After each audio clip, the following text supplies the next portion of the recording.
Well, Commissioner, since you have taken over the SEC, you have done wonders for the conference, and of course we all know the network deal, the TV deal that you inked last year going into media days.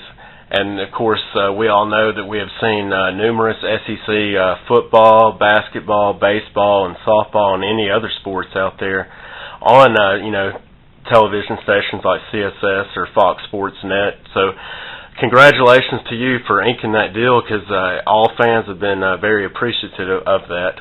But I want to that kind of leads me into my next question. I would like to ask you about the super conferences that we keep hearing from the Big Ten. It seems like the Big Ten, Pac-10, whatnot, even Big 12 are all still trying to measure up to you and the SEC. What are your thoughts and analysis of this Big Ten super conference talks, and how do you think the SEC will benefit or reap from it? Well, clearly it's a subject that is of enormous interest to everyone, and everyone is watching it.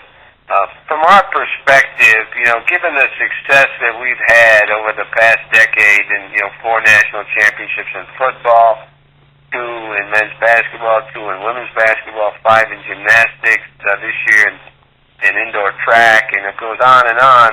We're very comfortable with the position we find ourselves, and so right now we're happy with the status quo. Now, having said that, if there's going to be a significant shift in the conference paradigm, we're going to be very strategic and thoughtful about it, and look at it carefully, with the idea that we're going to maintain our position as one of the nation's premier conferences. And that's really what I've said about it. It's really about all I will say about it. Clearly we are in the midst of a lot of success, and whether or not the rest of the country wants to stay where they are is another matter. So we're just going to sit here and pay attention and keep thinking about it and see what happens. You look at the Big East in basketball with 16 teams. That's just way too many teams. You don't get a true schedule and a true champion playing each other the same amount of times. And you're right. I mean, I think everyone would agree that in terms of administration, scheduling, rivalries, 12 is, at least for us, ideal because with our championship game. Beyond that, you're right. You begin to stretch. But again, there are advantages and disadvantages in any way you look at any of these issues. And again, for us, it's just a question of being thoughtful and strategic.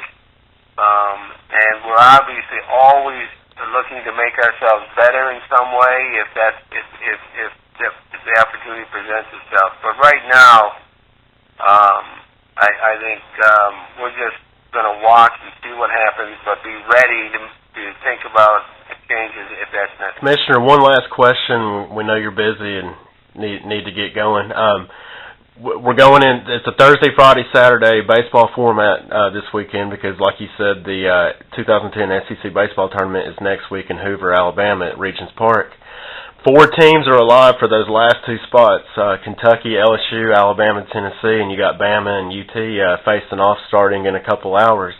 What's your thoughts on, you like that the top 8 teams make it to Hoover because you got 4 teams going at it going into the last 3 games? Do you like that format, or would you ever consider a 12 team?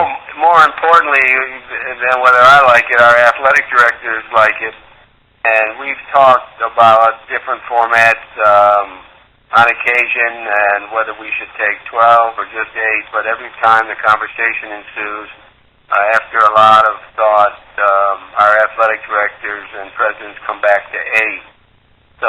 But what it does do, of course, makes for very interesting, the open question of who's going to win the regular season championship, and then the question of who's going to make it to the tournament.